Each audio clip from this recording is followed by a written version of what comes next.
What's going on, guys? It's Cimoooooooo. So today I'm bringing to you my top 5 competitive budget decks for the May 2018 format. With $75 copies of Infinite Impermanence, $50 copies of Ash Blossom and Joyous Spring, not everyone can afford to play competitive Yu-Gi-Oh! With all the cards they might desire. However, that doesn't mean you still can't play competitive Yu-Gi-Oh! But still maintain a budget without breaking the bank. So today I thought I'd bring to you 5 decks that I see as very valid candidates if you want to play competitive Yu-Gi-Oh! At the higher tiers of play for about $100 to $150, main and extra deck included. But before we get into it, I want to give a huge shout out to my newest patrons as always. So big shout out today to Nick as well as Kaylin. You guys are the reason that this channel is growing strong. And if you guys want to help support me in the channel through Patreon, then check out the Patreon link in the description below. But without further ado, let's go ahead and get right into it. I think one of the biggest godsends for budget players from the May 2018 list was the fact that all of the FTKs got addressed, because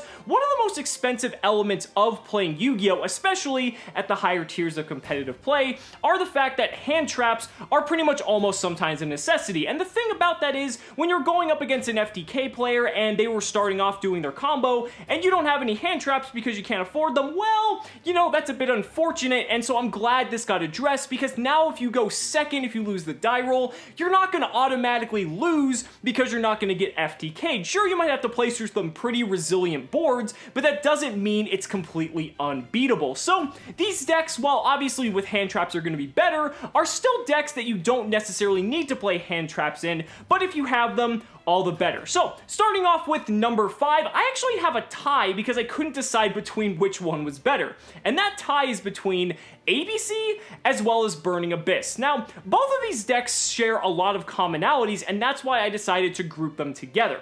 The first thing is that both of these decks are very good at playing a lot of trap cards and stunning your opponent. One trap card in particular is Torrential Tribute. Torrential Tribute is just an astonishingly good card because it's able to reset the board, and because both of these cards have a very good level of recursion, ABC being able to recur its resources through the pieces, and Burning Abyss pretty much just being able to cycle through Dante and Seer, you're gonna have a good time outvaluing your opponent with both of these decks thanks to a card like Torrential Tribute, or helping play through some of your opponent's cards that are going to be picking apart your board. So I feel like recursion gives the deck a little bit more resilience, and especially for a budget deck, I think that's very important. Now, obviously you can play stuff like Floodgates, like Anti-Spell Fragrance, and really any Floodgate that sees fit depending on how the meta shapes up. ABC is a little bit more aggro because it just has some better tools in terms of its boss monster, whereas BA might be slightly more defensive because it just has better recursion overall compared to ABC. When you look at tools like Beatrice and Dante, they're definitely more defensive-oriented cards, but depending on the meta, both of these decks can perform very well. Last format, we saw Burning Abyss and ABC managing to take a few tops at the YCS level, not a lot, but the decks that were being played, you know, they're very similar to decks that you can also play on a budget. Not to mention, these are also good decks you might want to consider investing in for once we get Summon Sorceress for ABC, hell, even Burning Abyss as well, and Burning Abyss eventually will get Cherubini, and that might just take the deck and rocket it into a tier 1 position. So, I think both of these decks are very good. They're both rather resilient. They have enough offensive and defensive pressure that I think they make very good candidates in the number 5 slot. Now this moves us on to number 4, and for number 4, we have Paleozoic. I'm so happy that I can say this because now that Masterpiece is banned, I think Paleozoic is primed to make a bit of resurgence in the competitive metagame.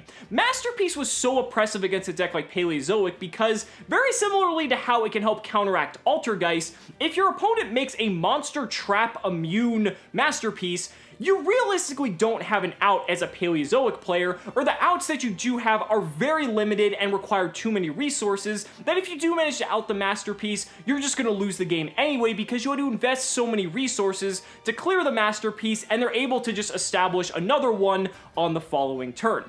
But now that Masterpiece is gone, I think Paleo is definitely going to make a bit of a resurgence. Now, obviously Altergeist is probably just like the better version of Paleo at the moment, but that doesn't mean Paleo doesn't have some good tools. Compared to something like Card of Demise, you can use something like the Spellbook engine, which is just about the same price, if not a little bit cheaper, and it actually supports the deck a lot better compared to a card like Card of Demise because it doesn't make you have to relinquish your ability to special summon during that turn. Now, it might conflict with Swap Frog because you do have to use your normal on the Spellbook Magician of Prophecy, but basically you're either going to have a ton of resources for that turn, or if you have the Swap Frog, you're going to end on a totally awesome, which is still an insanely powerful boss monster. Now, obviously, Paleozoic does have its weaknesses. I mean, there's cards like Evenly Matched and the newly printed Red Reboot, but as a Paleozoic player, you can also side deck Red Reboot to help counteract some of these trap cards so you don't get completely blown out. Because it's a trap-oriented deck, Paleozoic can also play just a ton of floodgates that really help control the game in your favor, and once Paleozoic starts to snowball, that deck, it just gets completely out of control, and you should be winning games left and right. Paleozoic is also probably the most inexpensive deck on this entire list, so if you're looking to play a deck on a super budget, but you still want to have a lot of firepower, then Paleozoic will definitely be the way to go. Just make sure you have your Red Reboots in the side deck. Now that moves us on to number 3, and for number 3, I've got Dinosaur. Now, Dinosaur is another deck that also managed to come out unscathed from the May 2018 ban list, and that's a really big deal. I mean, Overraptor's still at 3, Fossil Dig's still at 3, hell, Ultimate Conductor Tyranno is still at 3. I mean, that's just insane, and not to mention, if you want to spend some extra bucks and get a card like Dragonic Diagram, that card is also still at 3, surprisingly, and it's going to help facilitate a ton of your plays, but that's if you want to spend the extra money and go a little bit outside of that budget range. But realistically, because these cards did come from a structure deck, the prices are rather low, and we've seen Dinosaur decks that have been very cheap versions able to top YCSs, and that's incredible, and it's all due in part to the fact that the Dinosaur engine is just very well designed. Ultimate Conductor Tyranno is just an absolute monstrosity of a card, and it's really going to be able to fuck up a ton of different decks, especially now that Masterpiece is banned. That was a very problematic card, but now that it's gone, I feel like Tyranno's going to have a lot more free reign when it comes to dropping him down on the board. This is an incredibly aggressive deck, and it's such a fun deck too. I mean, dropping Tyranno on your opponent is just one of the most satisfying feelings you could possibly have, so I think that if you're looking to have a lot of fun with a very aggressive deck, then Dinosaurs are going to be the deck for you.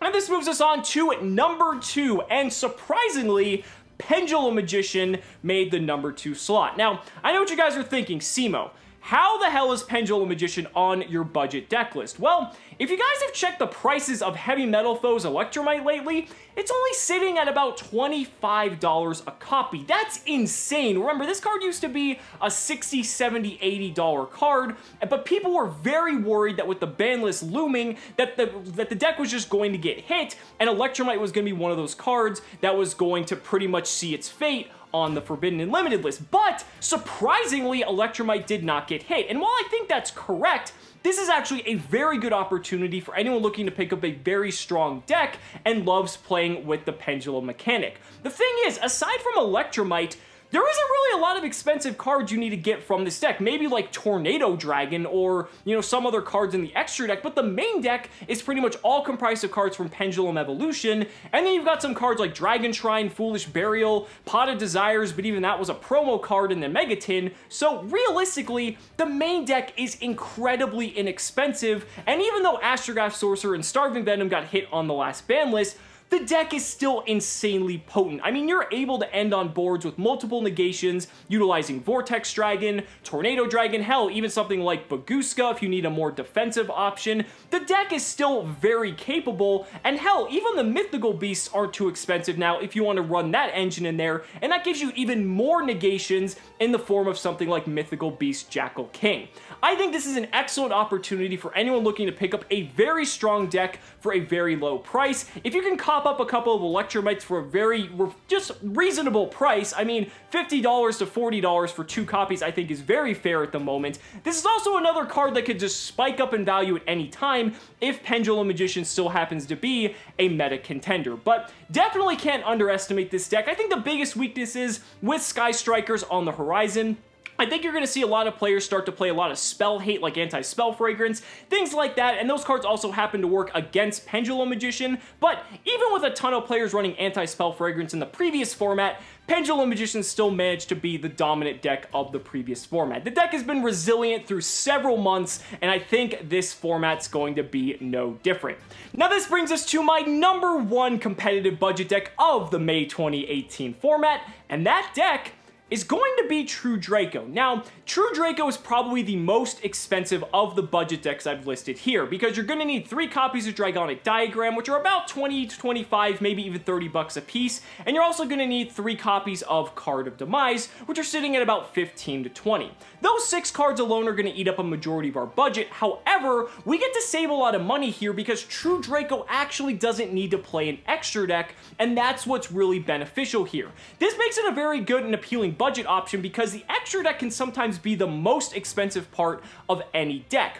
Now the thing is, yes, the deck did lose Masterpiece, but the deck did not lose any of its consistency pieces in Diagram, Duality, Desires, any of the cards that just make the deck extremely powerful, and you still have all of the powerful stun tools like Skill Drain, Monarch's Erupt, Floodgates like Rivalry of Warlords, things like that make the deck very good going first, but then it's also very powerful going second because you can utilize the True Draco spell and trap cards, which happen to be very inexpensive, pick apart your opponent's boards, drop stuff like Ignis, like Maiden, like, you know, Dynamite Knight now that it's off the Forbidden list, and that's going to prove to be very threatening realistically for any matchup you might go up against. We'll have to wait and see just how good Draco still is, but I think for a budget option, because you don't need an extra deck, and because you realistically only need to get a couple of expensive cards, I definitely think it's worth it in the long run. It's still a very powerful deck, it's a very consistent deck, and that's why it happened to make my number one slot. But guys,